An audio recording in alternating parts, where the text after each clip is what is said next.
آپ کو یاد ہوگا کہ کچھ ہی ٹائم پہلے ایک ویڈیو کے اندر میں نے آپ کو بتایا تھا کہ کیسے ایران کی آرمی مڈل ایسٹ کے اندر امریکن بیسز کی طرف میزائل داغتے ہوئے قرآن کی وہ آیات پڑھ رہی تھی جب غزوہ بدر کے اندر آپ صلی اللہ علیہ وآلہ وسلم نے مٹی اور کنکر کی مٹھی بھر کر کافروں کی طرف پھینکی تھی جو کہ ہر ایک کافر کی آنکھ کے اندر گئی تھی اور ان کو عارضی طور پر اندھا کر دیا تھا۔ یعنی سورہ انفال کے اندر اللہ نے فرمایا کہ وہ مٹھی تو آپ کے ہاتھوں سے مٹی سے بھری ہوئی تھی اور کافروں کی طرف پھینکی گئی تھی، لیکن اصل میں وہ اللہ کی غیبی مدد تھی۔ اللہ الرحمن الرحیم وما رمیت اذ رمیت ولکن اللہ رمی۔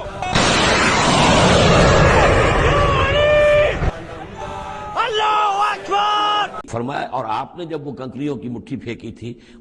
ما رمیت اذ رمیت، آپ نے نہیں پھینکی تھی ولکن اللہ رمی، یہ تو اللہ تعالیٰ نے پھینکی تھی۔ بالکل سیم اسی طرح سے ایران، امریکہ اور اسرائیل کی جنگ کے اندر ایران کی واضح فتح دراصل اللہ تعالیٰ کی ہی مدد ہے، کیونکہ ایران نے اپنے سے کئی گنا زیادہ ایڈوانس اور بڑے ملک امریکہ کو، جس کو اپنی طاقت اور ملٹری پر گھمنڈ تھا، ایسا سبق سکھایا کہ وہ ہمیشہ یاد رکھے گا۔ نہ صرف جوابی حملوں کے اندر اس کی اکانومی کو گھٹنوں پر لے آیا، بلکہ سائیکالوجیکلی طور پر بھی اس نے جو ان کو شکست دی ہے وہ امریکہ کبھی نہیں بھول پائے گا۔ اب ٹرمپ چاہے دنیا کے سامنے یہ نہ کہے، لیکن اندر سے وہ بھی مان چکا ہے کہ ایران جیسی بہادر اور ذہین قوم اس نے آج تک نہیں دیکھی۔ دوسری طرف ایران بھی جگہ جگہ پر امریکہ کو ذلیل کر رہا ہے، جس کی سب سے بہترین مثال ہمیں شہید ایرانین سپریم لیڈر آیت اللہ خمینائی کے فنرل پر دیکھنے کو ملی۔ یہ تقریب تقریباً 21 مئی سے تان کے مختلف شہروں سے شروع ہوئی، جس کے اندر تبریز، تہران اور مشہد جیسے شہر شامل تھے، جس کے اندر اطلاعات کے مطابق تقریباً 1.5 کروڑ لوگوں نے شرکت کی ہے۔ صرف تہران اور مشہد کی سڑکوں پر لاکھوں کا مجمع موجود تھا، اور مغربی میڈیا جو کہ یہ پروپیگنڈا کر رہا تھا کہ ایرانی عوام اپنی حکومت کے خلاف ہے، اس جنازے کے اندر امڑنے والے کروڑوں کے سیلاب نے اس بیانیے کو ملیا میٹ کر دیا۔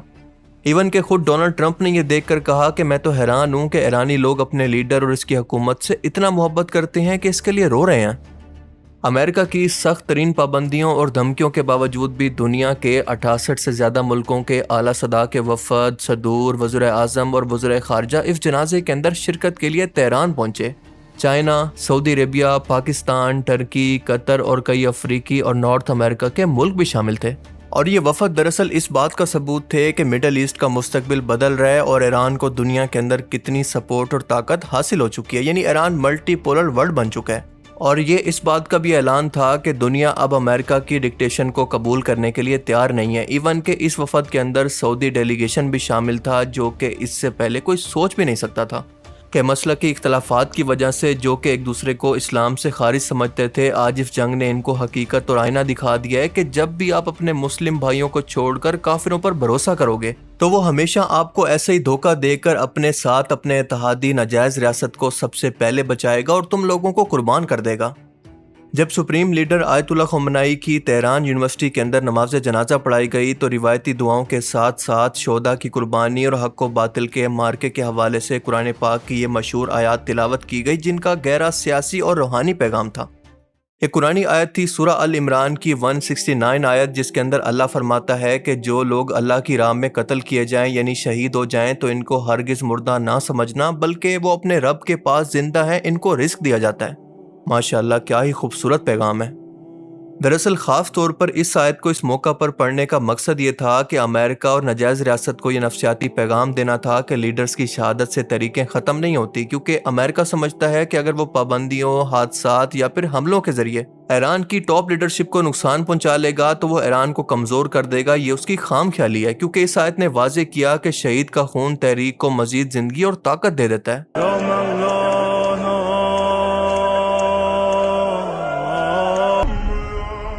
السلام علیکم۔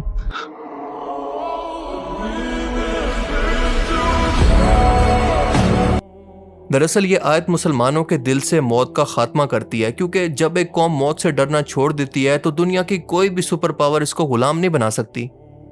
مطلب اصل میں یہ ایران کے سپریم لیڈر کا جنازہ نہیں تھا، بلکہ یہ امریکہ اور ناجائز ریاست کے مڈل ایسٹ کے کنٹرول اور ان کے خوف کے خاتمے کا جنازہ تھا۔ جب سپریم لیڈر کی میت کو ایک ہال کے اندر رکھا گیا اور ہر ایک ڈیلیگیشن کو ان کے سامنے لایا گیا تو ایران نے ہر ایک ڈیلیگیشن کے لیے قرآنی آیات پڑھ کر ان کو ایک ڈیپ میسج دیا، چاہے وہ غیر مسلم ملک ہوں یا پھر مسلمان۔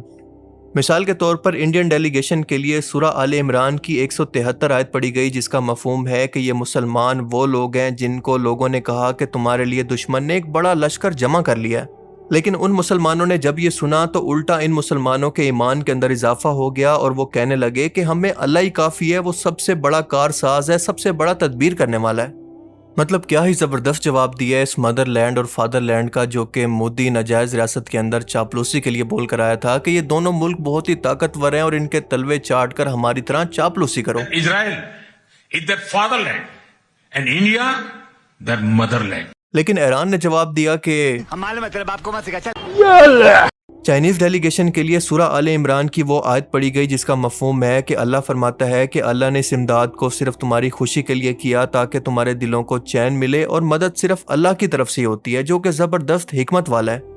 مطلب اس آیت کے ذریعے چائنا کو یہ پیغام تھا کہ بے شک تم نے اس جنگ کے اندر ہماری مدد کی، لیکن اصل مدد اور تدبیر کرنے والی صرف اللہ کی ذات تھی۔ اللہ نے غیبی طور پر ہماری مدد کی، کیونکہ اللہ نے ان لوگوں کو دنیا کے اندر ذلیل کرنا تھا جو کہ مظلوموں کی بد دعا لیتے تھے، مظلوموں پر ظلم کرتے تھے۔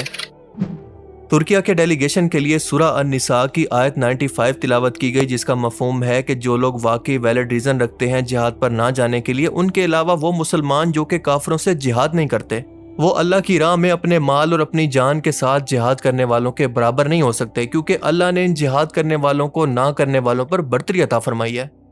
اب ذرا غور کریں کہ یہ سیدھا سیدھا ترکیہ کو ڈیپ میسج تھا کہ تم نے بے شک عالمی طور پر سفارتی طور پر ہماری حمایت تو کی، لیکن ملٹری ہونے کے باوجود بھی تم نے خوف کی وجہ سے ان کافروں کے خلاف جہاد کرنے سے ڈرتے رہے، اور یہ چیز تمہیں قرآن کے حکم کے مطابق ایک درجہ ایران سے نیچے لے جاتی ہے، کیونکہ ایران وہ تھا جو کہ اکیلا جہاد کے لیے، مسلمانوں کے حق کے لیے اور کافروں کے خلاف جہاد کے طور پر لڑتا رہا۔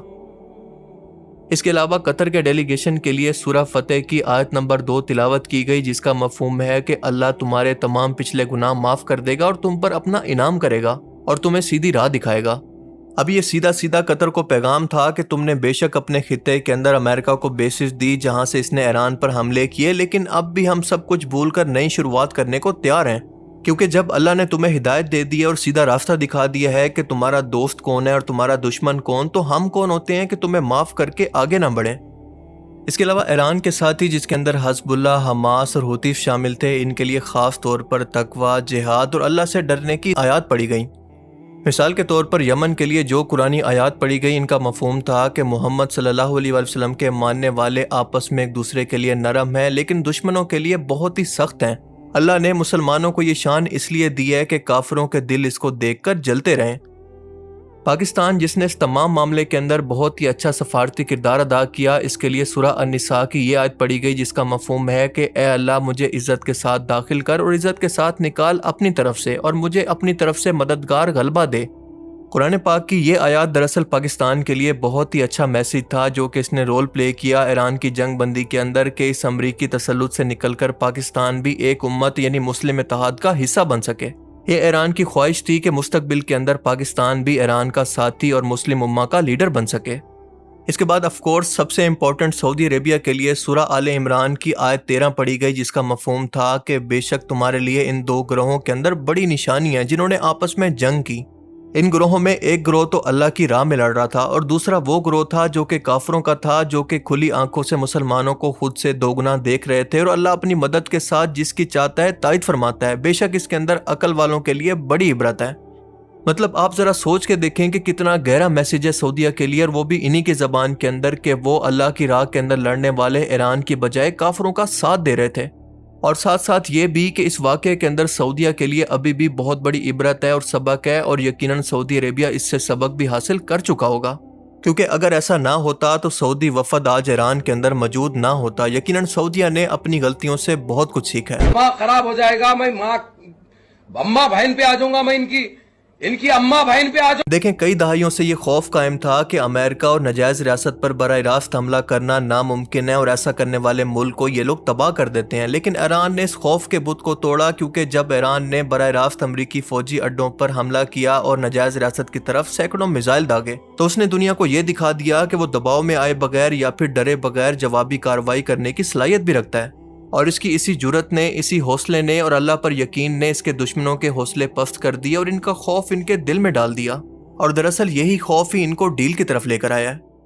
امریکہ اور اس کے اتحادیوں نے کئی دہائیوں تک دنیا پر اپنی ملٹری اور میڈیا کنٹرول کے ذریعے یہ تاثر قائم کر رکھا تھا کہ وہ انسانی حقوق کے علمبردار اور مظلوموں کے محافظ ہیں، لیکن صرف حالیہ چند سالوں کے اندر تنازعات، بالخصوص غزہ اور خطے کی صورتحال کے دوران اس پروپیگنڈا کا جادو بری طرح سے ٹوٹ گیا، اور اس کی وجہ یہ تھی کہ ماضی کے اندر مغربی طاقتیں اپنے حملوں اور جرائم کو میڈیا کے ذریعے چھپا لیتی تھی، لیکن سوشل میڈیا اور مزاحمتی فورسز کی سمارٹ حکمت عملی کی وجہ سے جب ملبے سے نکلتے معصوم بچوں اور سکولوں پر امریکی بمباری کی لائیو تصویریں پوری دنیا کے سامنے آئی تو امریکہ کا انسانی حقوق کا چہرہ بری طرح سے بے نقاب ہو گیا۔